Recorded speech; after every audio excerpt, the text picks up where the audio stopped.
ideia da evolução histórica. A evolução histórica é outra questão que também é a magia da ciência, justamente essa. Ela não é exata. Começou com o Código de Hammurabi lá em 1700 antes de Cristo, 1700, não. Começou com Buda em 500 anos antes de Cristo, com a Lei das 12 Tábuas. Começou com a Antígona de Sófocles em 439, se não me engano, antes de Cristo. Não, começou com o rei João Sem Terra e a Magna Carta em 1215. Na verdade, o que acontece, o que você tem de prático hoje em prova? Você também tem que fugir um pouco dessa questão romântica, com perdão da palavra, um livro de cabeceira, que é a afirmação histórica dos direitos humanos, aliás, é o item 1 do próprio edital da Defensoria Pública aqui de São Paulo, a ideia da evolução histórica no aspecto filosófico. Isso hoje é uma exceção em termos de prova de concurso público. É uma exceção. Você não pode ficar romanceando. Então pegar as declarações de direitos do século XVII. Os direitos humanos hoje ele carece efetivamente de praticidade e identidade mundial. Essa é a grande ideia. Então o que você tem de prático? Uma grande referência com a Revolução Francesa. Uma grande referência por causa dos ideais da liberdade e igualdade. Insisto, a fraternidade não aparece na Revolução Francesa. Todo mundo aprende errado, ela vai aparecer apenas 2 anos depois, em 1791, na Constituição da França. Então, ela tem muita força pela sua história, a própria eleição agora do socialista François Hollande chama a atenção, então ela vem à tona. Então é importante você olhar para a Revolução Francesa. Mas se você voltar um pouquinho 2 anos antes, a própria Declaração Americana, com a Constituição Americana, a Declaração Americana de Independência, com a Constituição de 1787, é um grande marco de liberdade. Quando nós somos aí, efetivamente, como os consumidores da indústria cinematográfica norte-americana, a gente sempre vê lá a América, o país da liberdade, e vem dos 27 artigos da Constituição norte-americana originária. Hoje, com 27 artigos e 27 emendas, quem sabe aí a 28ª emenda já não seja a questão do casamento homossexual em nível constitucional nacional, já que a Constituição estadual é muito forte, o direito constitucional estadual nos Estados Unidos é muito forte, ao contrário do que acontece aqui. Volta para cá. Qual é o marco? Olha, o que eu padronizo em todos os locais que eu leciono. A ideia hoje é você lembrar disso, que você tem efetivamente a Revolução Francesa, que você tem a própria Declaração Americana de Independência com a Constituição, mas o grande marco efetivamente é a criação da ONU. A Organização das Nações Unidas, que é fruto da Segunda Guerra. Pode parecer uma coisa estranha, mas efetivamente eu tenho uma coisa ruim para, por causa dela, brotar alguma coisa boa. Então eu volto um pouquinho no tempo. Eu tenho a Primeira Guerra Mundial de 1914 a 1918. Em 1919, portanto, uma consequência, um estímulo, um empurrão da Primeira Guerra, ou da única guerra que tinha então até o momento, sai o Tratado de Versalhes em 1919. Desse Tratado de Versalhes, ou Liga das Nações, que começa a funcionar em 1920. Não teve força, não teve nenhum país, a gente não usa o termo ainda superpotência, mas não tinha nenhum grande país, os próprios Estados Unidos, que seriam aí os idealizadores, não conseguiram aprovação no Congresso e não foram aderentes. Então ela vai lá capengando, tem uma atividade, tem uma produção, mas não vou dizer que era o maior propósito evitar uma nova guerra, mas com certeza um dos grandes propósitos da Sociedade das Nações era não ocorrer outra guerra. A Primeira Guerra é o que eu brinco, entre aspas, né, pelo amor de Deus, falando de guerra, mas é o war. São os adultos brincando, é mais território, avança. Você não tinha efetivamente uma bandeira, como aconteceu com a Segunda Guerra, uma bandeira exatamente muito ruim. Quando eclode a invasão então do exército alemão à Polônia, na madrugada de 1º de setembro de 1939, nós temos então a eclosão da Segunda Guerra e uma fraqueza enorme à Sociedade das Nações. Então o que acontece? Começa, então, é dividida a guerra, né, aqueles que aderiram, os países aliados, os países do eixo. Então, o que aconteceu? Já na década de 40, enxerga-se que a Sociedade das Nações não teria força alguma e havia necessidade de criar alguma coisa, criar um outro órgão. E olha que interessante, antes de eu criar o órgão, eu criei o bracinho forte dele, porque o Conselho de Segurança ele está montado antes da criação formal da ONU. Você junta Stalin, você junta Churchill e você junta... nossa, quem era o presidente norte-americano? Acho que era o Roosevelt.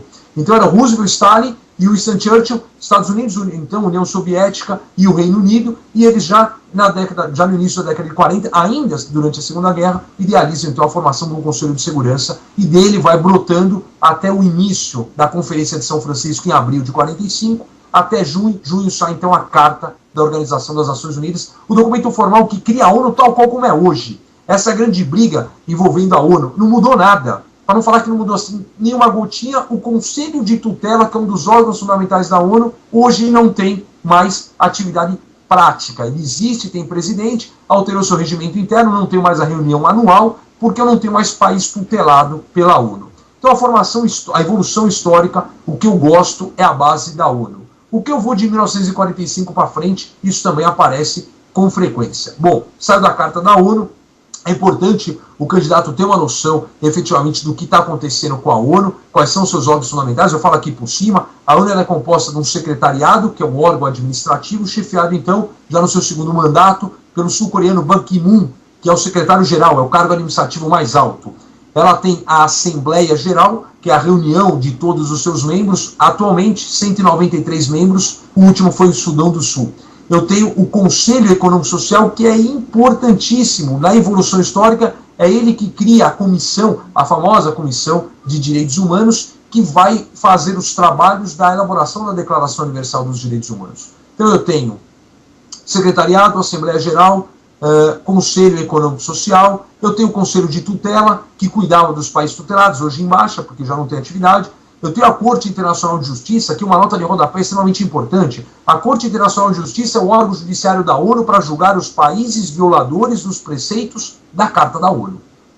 A Corte Internacional de Justiça ela fica sediada em Haia, portanto, na Holanda. Ela é considerada, ela é conhecida, ela é aclamada como a Corte de Haia.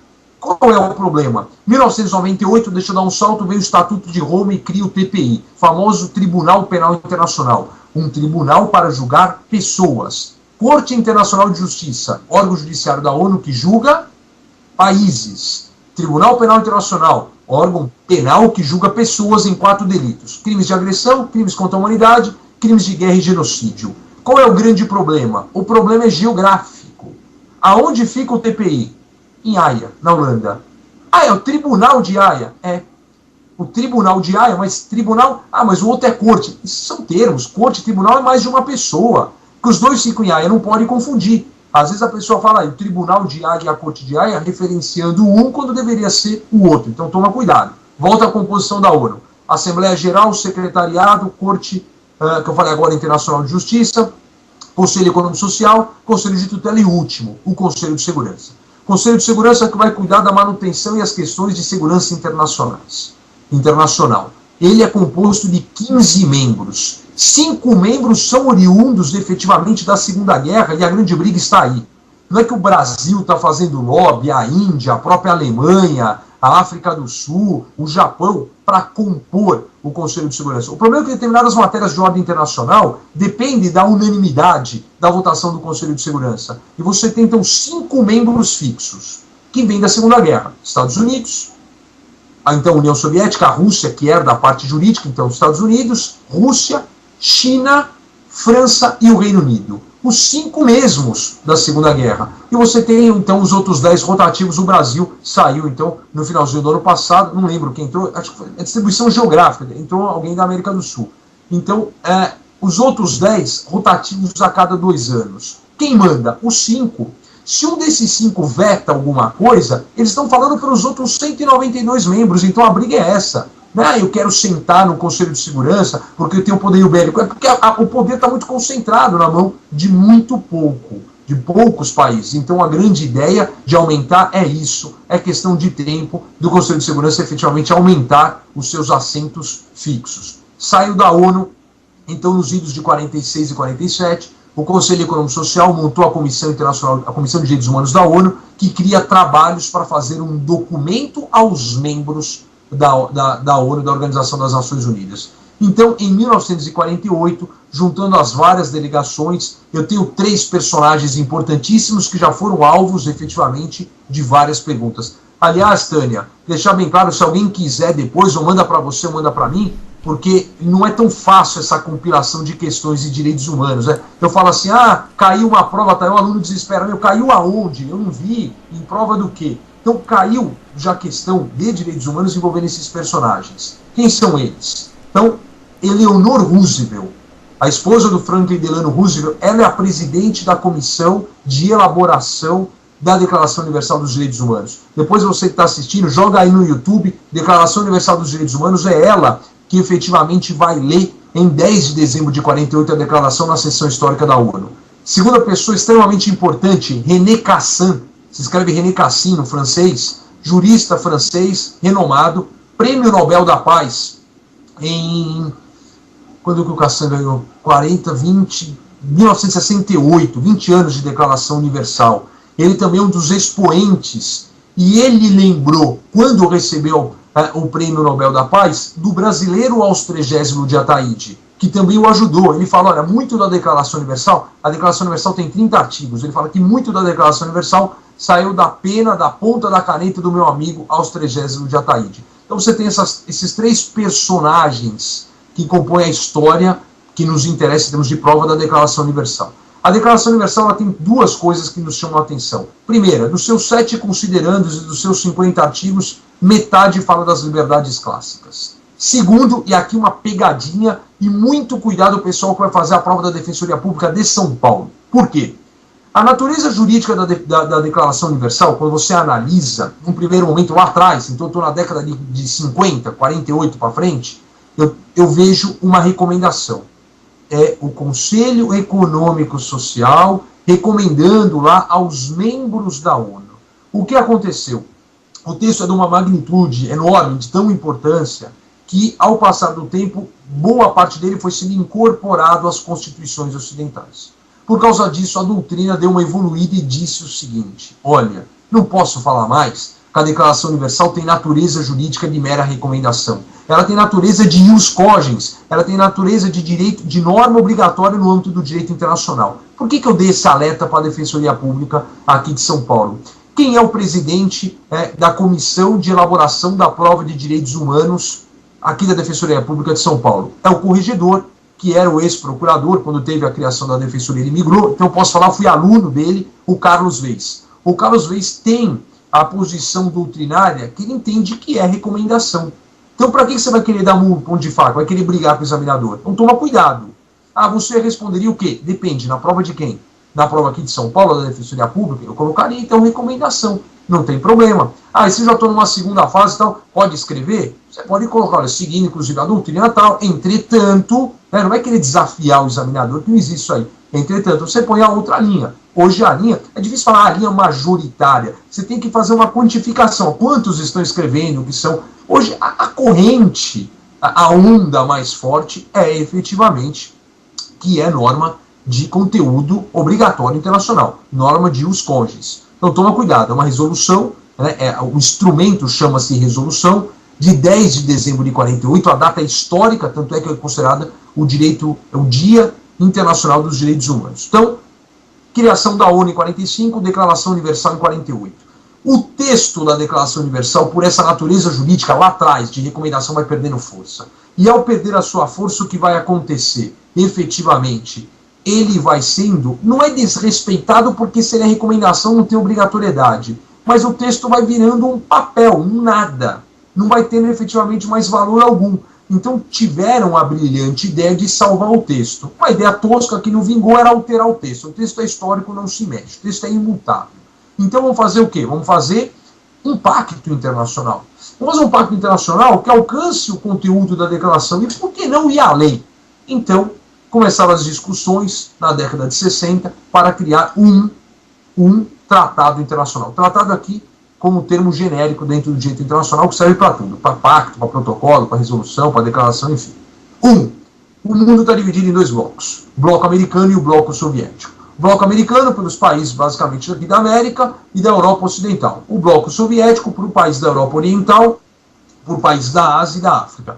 Dividido em que sentido? Se a questão era autoaplicável e era fiscalizar, se era possível fiscalizar tudo ao mesmo tempo. Tudo o quê?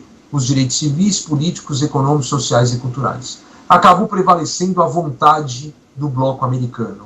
Então, a vontade dos direitos e civis com aplicação imediata e fiscalização imediata, quando que os direitos econômicos, sociais e culturais seriam, então, progressivamente implantados, criados dentro do Estado membro, na medida do possível. Não há divisão, isso já cansou de cair em prova. Nós vimos que as características são indivisíveis, não há divisão. Não há divisão. O que foi uma separação artificial. Na Conferência de Teherã de 68 deixou bem claro isso, que não há efetivamente divisão. Tanto é que eles são os dois de 16 de dezembro de 66. Então, os dois juntos são conhecidos como a maior carta vinculante de caráter abrangente de direitos humanos ainda hoje. O seu conteúdo vai além da Declaração Universal, juntos tem mais de 100 artigos, mas fica aquém. Só que como vai além ou fica aquém? Vai além porque fala de coisas que a declaração não falou. E fica aquém porque acabou pisando na bola de não disciplinar coisas que a própria Declaração Universal efetivamente falou. Então, a evolução que me chama a atenção, Carta da ONU em 45, junho de 45, Declaração Universal em dezembro de 48, os pactos de 66, efetivamente em dezembro. Os pactos internacionais, né? O Pacto Internacional dos Direitos Civis e Políticos e o Pacto Internacional dos Direitos Econômicos, Sociais e Culturais, mais conhecido como PIDESC. Bom, esta é a história estrutural universal. Essa história é a evolução que a gente chama de base. Sempre vai partir das três: Carta da ONU, Declaração Universal e, efetivamente, os pactos de 66. Porém, foram criados normas regionais. Em 1950, nós temos a Convenção Europeia de Direitos Humanos. Em 1969, aqui na nossa casa, no sistema regional americano, vem a Convenção, em novembro de 69, a Convenção Americana sobre Direitos Humanos. E em 1981, a Convenção Africana e Carta dos Povos, é um documento só, a famosa Carta de Banjul, Convenção Africana e Carta dos Povos, Convenção Africana de Direitos Humanos, criando então um sistema regional africano. Temos três sistemas regionais: o europeu de 50, o americano de 1969 e o africano de 81. Um sistema regional, ele parte da premissa do sistema universal. Ele jamais pode limitar, não existe conflito de limitação. Sempre eu vou ampliar, vai prevalecer a norma que vai ampliar. Então não pode ter efetivamente conflito nesse sentido, e eu dou um exemplo daqui a pouco que é importante nós sabermos. Então, em termos de evolução histórica, estrutural, seja no sistema universal, global, ou onusiano, ou nos sistemas regionais, essa é a ideia. Você tem que tomar cuidado, efetivamente, aos vulneráveis. Por exemplo, aqui na Defensoria Pública de São Paulo, cai a proteção, a Convenção Internacional de Proteção à Mulher, da questão de combate à discriminação racial, cai a questão de combate à tortura, a Convenção Internacional de 1984, mas o que cai nisso? O cara fala, olha o tamanho do conteúdo programático, eu vou estudar o que disso aqui? O cara fala, tá louco, tudo, não dá para ler. O que ele tem que saber? Ele tem que ver efetivamente um conceito. Qual que é o conceito de discriminação racial? Qual é o conceito de proteção à mulher? E ele tem que ver quem é que vai proteger. Sempre quem vai proteger. Ou a comissão ou um comitê. Um comitê de proteção contra o preconceito racial. Um conselho que vai efetivamente proteger aqui os direitos das mulheres. É isso que ele precisa saber. Então não adianta o cara vai ler, não tem que ficar, quantos membros tem isso, não tem isso aí, isso é prova primária. Ele tem que saber que tem o direito e quem vai efetivamente protegê-lo. Então saio da evolução histórica e volto um pouquinho para a Revolução Francesa, mas seguindo a linha. Com base na Revolução Francesa, foram criadas gerações de direitos humanos. O termo ele muda daqui um pouquinho, eu vou explicar o porquê. Norberto Bobbio, na famosa compilação chamada A Era dos Direitos, Norberto Bobbio, então, idealizou já na década de 80, com base na Revolução Francesa, não foi o primeiro a enxergar, mas foi o primeiro a escrever. 3 gerações de direitos humanos, com base na Revolução Francesa. A geração da liberdade, a geração da igualdade e a geração da fraternidade. E ele, lá na década de 80, visualizou uma 4ª geração, que seria efetivamente uma geração ainda em construção, envolvendo a engenharia genética, envolvendo o biodireito, envolvendo alguma questão nesse sentido. Bom, qual é o cenário que a gente tem hoje? Primeiro, o termo geração foi, não vou dizer abolido, mas ele foi retirado a ponto de ser perguntado, tem essa pergunta também no meu banco de dados aqui, numa prova recente do Ministério Público do Trabalho, por que o termo geração foi substituído por dimensão? E além destas 4, hoje a gente já está chegando numa 7ª. Fala, nossa, vamos agora devagar. A primeira, vou falar em geração e depois eu explico por que mudou o nome. A primeira geração era a geração da liberdade. cujo alcance são os direitos civis e políticos. Fecha. Segunda geração, a geração da igualdade, buscando e alcançando os direitos econômicos, sociais e culturais. Quais são os direitos sociais? Aí você volta lá na dignidade da pessoa humana. É o rol do artigo 6º. Então, um monte de pergunta. Trabalho pertence a qual dimensão? A segunda dimensão, a primeira dimensão? Porque o cara, quando não é do meio, e ele vai perguntar, isso acontece, você não pode ser inocente e achar que todo mundo que está na banca é um cara que manja daquilo lá, às vezes ele não manja, aí ele vem com essas perguntas básicas e cai direto. E, efetivamente, aqui no oral, na CADEPOL em São Paulo, prova para delegado, prova para investigador, que despenca direitos humanos, assisti várias provas na CADEPOL, todo dia um bloco de perguntas sobre dimensão. A dimensão tal fala do quê? O que fala do quê de qual dimensão? Então, cuidado principalmente com a segunda dimensão no tocante aos direitos sociais. E a terceira dimensão, a dimensão da fraternidade, também conhecida como princípio da solidariedade.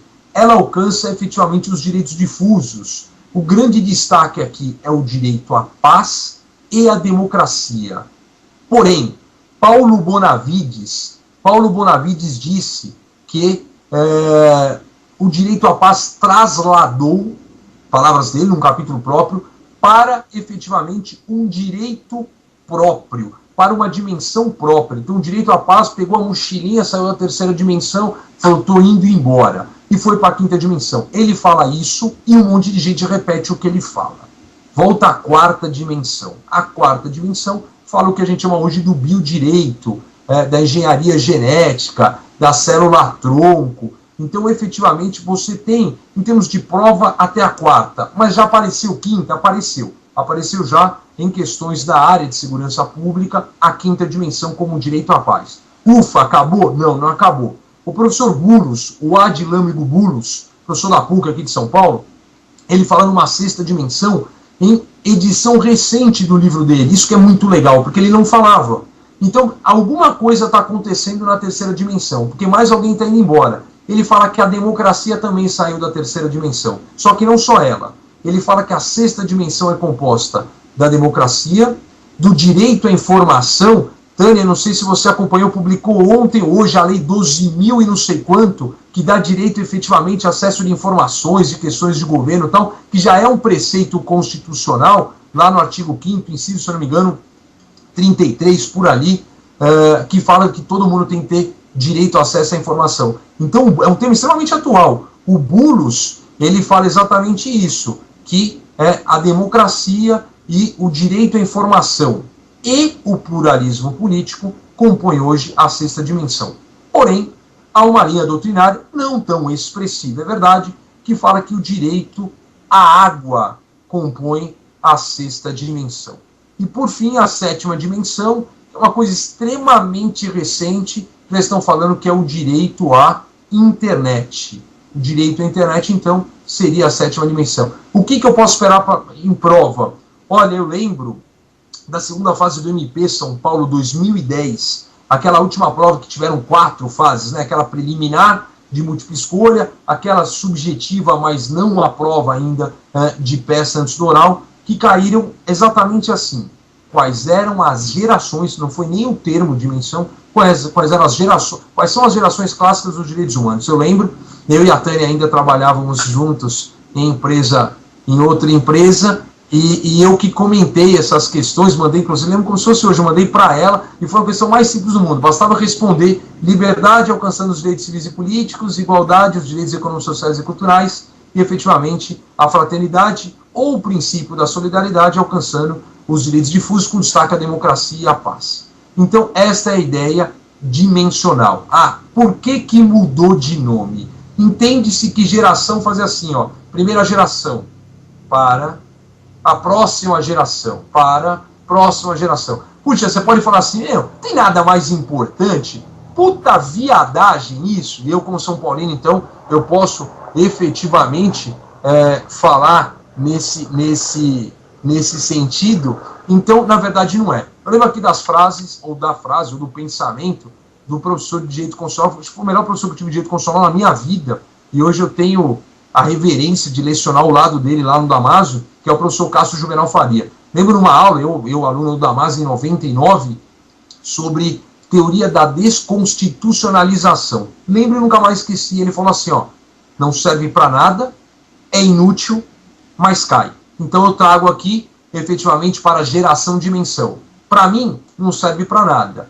É inútil. Tanto faz geração de menção, mas cai na prova. Como caiu em múltipla escolha no MPT. Uma prova agora, 2009, 2010, então caiu. Então por que mudou? Porque geração dá uma ideia de estanque, dá uma ideia que para tudo, agora vem uma geração. Quando que dimensão seria ao mesmo tempo? Agora vem a dimensão da liberdade, depois vem a dimensão da igualdade e da fraternidade, como se fosse uma intersecção naquelas aulas de geometria. Então esta é a ideia, efetivamente, dimensional. Um tema que está sendo bastante pedido, e como eu falei, que é o caso de moda, que é a questão da pena de morte. E um tema que é mais aprofundado, não acredito, em prova mais simples, envolvendo o tema núcleo inderrogável dos direitos humanos, ou núcleo duro dos direitos humanos. O que nós temos efetivamente aí? Muito cuidado com isso, porque não são todos os manuais que trazem. Vou fazer um paralelo com o direito constitucional. O que eu tenho de paralelo aqui? Quando você tem as crises constitucionais, o clássico, intervenção federal, estado de defesa e estado de sítio. Pega os dois últimos, estado de defesa e estado de sítio. Uma série de direitos podem ser limitados, mas limitados efetivamente de que forma? Eles serão limitados na questão, a liberdade de reunião fica restrita, liberdade de locomoção fica suspensa. Então, vai lá no artigo 137, 38, 39, 40, que tem.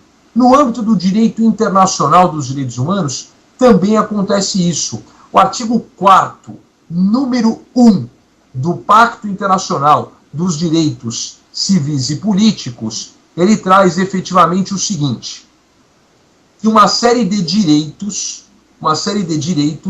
podem ser derrogados se houver uma grave ameaça à existência da nação. Só ir lá, artigo 4º, número 1 do Pacto Internacional dos Direitos Civis e Políticos. Você fala, tudo bem, pode derrogar? Sim, a partir do artigo 5º, 6º, o que vai acontecer? Tem um rol de direitos. Ele fala, os direitos que virão podem ser suspensos se tiver relação tal. Porém, o número 2 do artigo 4º fala assim, olha, pode ter o caso de ameaça grave à existência da nação, pode acabar o mundo. O rol aqui a seguir não pode ser, em hipótese alguma, derrogado. Por causa disso, criou-se então o que a gente chama de núcleo inderrogável dos direitos humanos, ou carinhosamente, como a doutrina traz, o núcleo duro dos direitos humanos.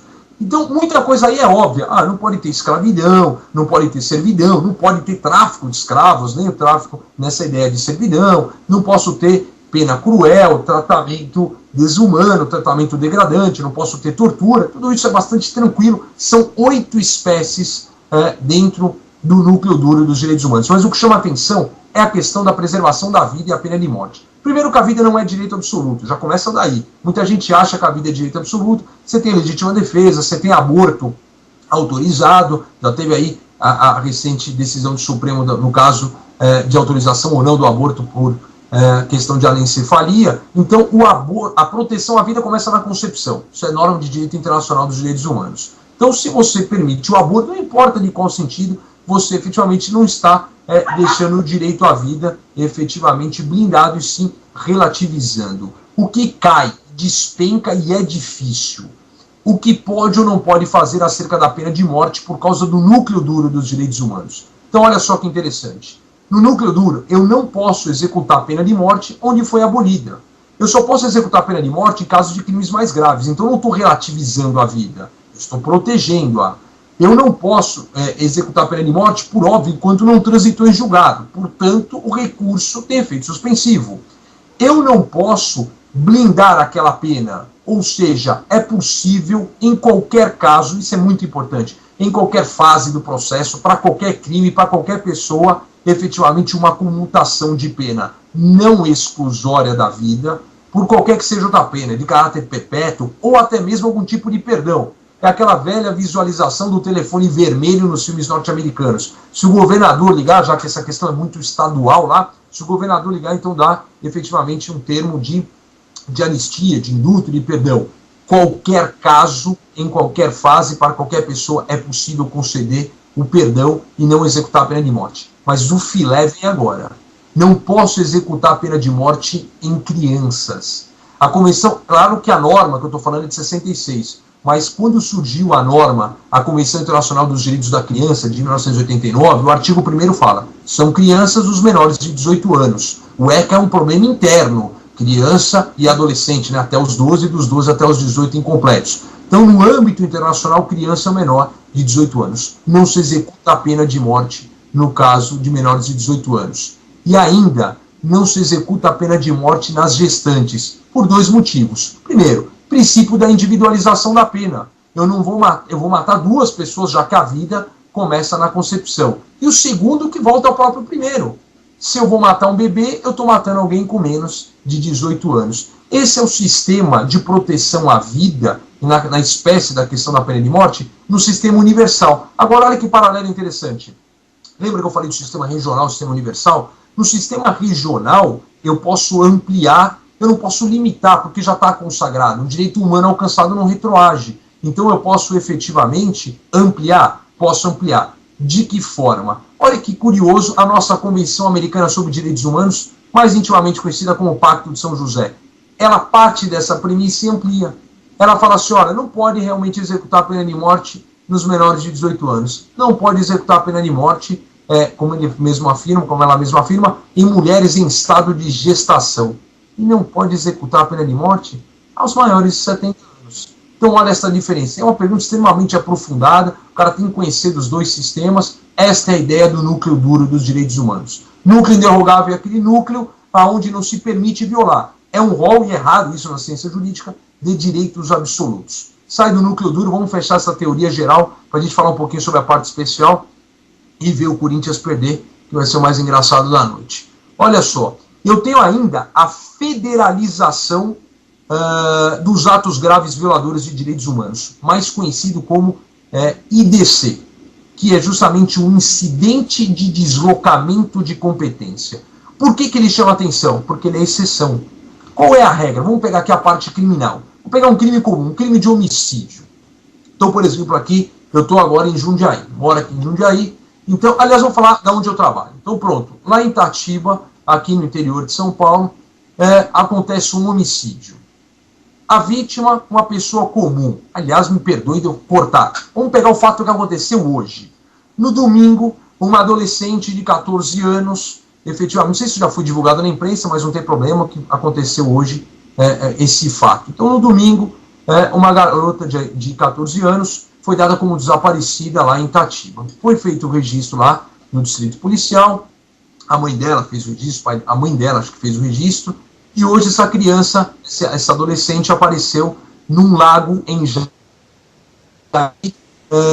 Nós tivemos um problema de PCC, facção criminosa, enfim. O que me interessa aqui? Eu tenho um homicídio. De quem é a competência para apurar esse homicídio? A competência para apurar o homicídio é da Polícia Civil. E quem é que vai julgar se você chegar aí numa autoria? A Justiça Criminal Estadual. Princípio da territorialidade, da prevenção, ali, originário. O que chama atenção? Quando não é isso. O que chama atenção? O IDC, Instituto de Deslocamento de Competência. Por que ele chama atenção? Eu vou tirar, em qualquer fase do inquérito ou da ação penal, eu vou tirar da mão da Polícia Civil e vou dar para a Polícia Federal. Por isso que a gente chama de federalização dos atos violadores de direitos humanos. Eu vou tirar da Justiça Criminal Estadual e vou dar para a Justiça Criminal Federal. Isso vai acontecer. 2 casos apenas no país ocorreram. A missionária Dorothy e o advogado e vereador Manuel Matos. 2 casos de homicídio. Como e por que acontece? Bom, por que primeiro? Olha só, isso vai acontecer se o procurador, aqui são palavras-chave, se o Procurador-Geral da República suscitar ao Superior Tribunal de Justiça o deslocamento. Então, o Dr. Roberto Gurgel, ele que vai pedir ao STJ que a questão saia da Justiça de primeiro grau, seja ela estadual ou distrital, e vá para a Justiça Federal. Segunda questão, por quê? A fundamentação está no artigo 109, parágrafo 5º da Constituição. para assegurar a observância de tratados internacionais sobre direitos humanos que o Brasil seja signatário. Então a ideia é esta. Então 2 IDCs. Então é uma aberração do que é originário. Tiro da regra e põe na exceção. Cuidado, já é questão manjada, veio com a reforma do Judiciário em dezembro de 2004 com a emenda constitucional 45. Vamos fechar aqui efetivamente a teoria geral dos direitos humanos com a incorporação dos tratados internacionais sobre direitos humanos. É um tema que despenca, é um tema ainda que causa um certo desconforto, as pessoas ainda não entendem, porque acaba distorcendo ou acaba ouvindo besteira, a verdade é essa, e acaba alimentando essa besteira. Aquela velha história, né? Uma mentira reiteradamente repetida vira uma verdade. Então, eu parto da premissa o seguinte: até a emenda constitucional 45, os tratados internacionais, sejam sobre direitos humanos ou não, quando incorporados, que não é obrigado a incorporar nada, é da soberania, é o chefe de Estado que vai efetivamente viabilizar isso ou não, e trazer efetivamente para o Itamaraty, levar até o Congresso para que isso seja incorporado ou não. Quando incorporado, eles ganhavam o status de norma infraconstitucional. Por quê? Porque o Brasil não leva a sério a ideia de direitos humanos. A Constituição é clara, no artigo 4º, inciso 2, o artigo 4º traz 10 princípios de relação internacional e o inciso 2 fala da prevalência dos direitos humanos. Então, se eu já tenho escrito, você combina o artigo 4º, inciso 2, com o artigo 5º, parágrafo 2º, que fala que além desse rol dos direitos individuais, antes da reforma eram 77 incisos, então você combina esse rol dos direitos individuais, além disso, você tem outros direitos individuais, onde, na própria Constituição, fora do artigo 5º, por exemplo, princípio da anterioridade do tributo, maravilha, lá no Sistema Tributário Nacional, e você tem ainda uma terceira hipótese, e é essa que chama a atenção: oriundos de tratados internacionais que o Brasil seja signatário. Já estava efetivamente escrito, então não precisava escrever de novo. Mas o que aconteceu? Tudo que foi incorporado seguindo um rito da lei ordinária, foi incorporado seguindo o rito da lei comum. Então, por causa disso, jogaram lá na pirâmide do Hans Kelsen como norma infraconstitucional. Acontece que, com a emenda constitucional de 45, dentre outras alterações, criou-se o parágrafo 3º do artigo 5º, que nada mais é cópia do parágrafo 2º do artigo 60 da mesma Constituição, ou seja, a famosa regra do 1, 2, 3. Em cada casa do Congresso, 2 turnos de votação, com a maioria qualificada de 3/5. Eu peguei a regra de aprovação de uma PEC, de uma proposta de emenda à Constituição, e trouxe para uma regra de aprovação formal aos tratados internacionais somente sobre direitos humanos. Hoje uma aluna me mandou um e-mail me fazendo justamente essa pergunta: professor, se o Tratado Internacional sobre Direitos Humanos for incorporado com a exigência antiga? Não pode. Hoje, para você incorporar, ou é com a regra nova, ou não incorpora. Aí os outros tratados internacionais que não são sobre direitos humanos seguem a regra antiga. Então hoje você tem assim: todos os tratados internacionais que foram incorporados antes, eles têm status de norma infraconstitucional. Ganharam um rótulo que eu vou explicar daqui um pouquinho. E com a regra nova, que é a regra do parágrafo 3º do artigo 5º, uma equivalência. Eles são equivalentes à emenda constitucional. Mas não são uma emenda constitucional formalmente. Eles não têm um número de ordem, não vai ser a emenda 72. Temos um único exemplo de incorporação de acordo com a nova regra. Qual é o exemplo? A Convenção Internacional de Nova York de março de 2007. A Convenção Internacional de Proteção aos Direitos do Deficiente Físico. Só ela. E os demais? Norma infraconstitucional. Agora, 2 questões que chamam muita atenção para eu fazer o fechamento dessa primeira parte. O que acontece? Quando você fala do assunto prisão civil do depositário infiel, aí o aluno ele já se empolga. Ele diz assim: isso aí eu domino. Eu faço 3 perguntas na aula. Tranquilamente, não importa a sala que eu estou, garanto a todos que dá metade da sala dividida. Eu pergunto: hoje, que dia que é hoje? Nem me lembro mais, meu Deus do céu, deixa eu ver. 16 de maio de 2012. Existe a previsão da prisão civil do depositário infiel? Eu já escuto na sala um monte de não. Existe. Está lá no artigo 5º, inciso 67, parte final da Constituição, não foi revogado. Ah, é verdade, existe. Então tá bom. A segunda pergunta é mais fácil. Existe aplicabilidade? Aí já é um cor. Não existe e tal. Maravilha. Terceira pergunta. Por quê? Aí o aluno lhe enche o peito. É o Pacto de San José da Costa Rica. O cara já até se empolga e fala tal. Aí eu falo assim: tudo bem, o Pacto de São José? Ah, não pode prender por causa do Pacto de São José? Então vou te ajudar com as datas. Pacto de São José ele é de novembro de 69. Nós temos a Revolução Histórica, lembra? Sistema Regional Americano? Maravilha. 69 antes da Constituição de 88. Tá bom. O Pacto de São José ele foi incorporado ao Brasil apenas em 92. Portanto, antes da emenda constitucional 45 de dezembro de 2004. Tudo bem? Tem um lapso de 12 anos. Ele foi incorporado como norma infraconstitucional. Se você está pensando que a prisão civil depositária infiel ela está impossibilitada de ser executada hoje por causa do Pacto de São José, você está dizendo que o poste faz xixi no cachorro. Você está dizendo que o rabo balança o cachorro. Você está dizendo que uma norma infraconstitucional alterou a Constituição, o que não é verdade. Aí a pessoa fala assim, não, mas não pode prender, mas não sabe o porquê, não sabe onde está a mágica. Até dezembro de 2008 o Supremo era rachado, a primeira turma prendia, a segunda turma não prendia, votação apertada.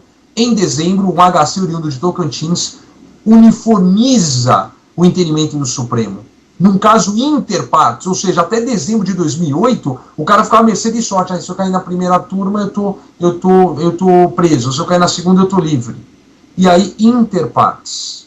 Um ano após, dezembro de 2009, com a edição da súmula 25, proíbe-se, então todo mundo sabe, não vou fazer agora a aula de direito constitucional, mas a súmula vinculante, ela alcança uma nuvem que se espalha, ela alcança em tudo. Alcança o judiciário, alcança o executivo, ela só não ingessa o legislativo para legislar em questão contrária a ela. Então, desde dezembro de 2009, não pode. Qual é o fundamento? Bom, aí, o que aconteceu? O Supremo, na edição da súmula 25, trouxe o artigo 4º, inciso 2 da Constituição, o artigo 5º, parágrafo 2º, e o artigo 7º, número 7 do Pacto de São José, que proíbe tacitamente. Na verdade, a Constituição permite expressamente e o Pacto de São José proíbe tacitamente. Então, o que não pode é a súmula vinculante, o que não deixa é a súmula vinculante. Nota de rodapé para fechar a incorporação. E os demais tratados? Quais? Todos. Eu só tenho um exemplo de incorporação. Como é que eles ficaram nessa história? Eles ganharam uma fila no cheque especial. Eles ganharam uma pulseirinha VIP. Como é que eles ganharam uma pulseirinha VIP? Eles deixaram de ser simplesmente normas infraconstitucionais e passaram a ser normas supralegais. Eles ganharam um status de supralegalidade, ou seja, na pirâmide ainda abaixo da Constituição, portanto, norma infraconstitucional, isso não mudou, mas acima das demais normas infraconstitucionais. Viraram um cliente VIP.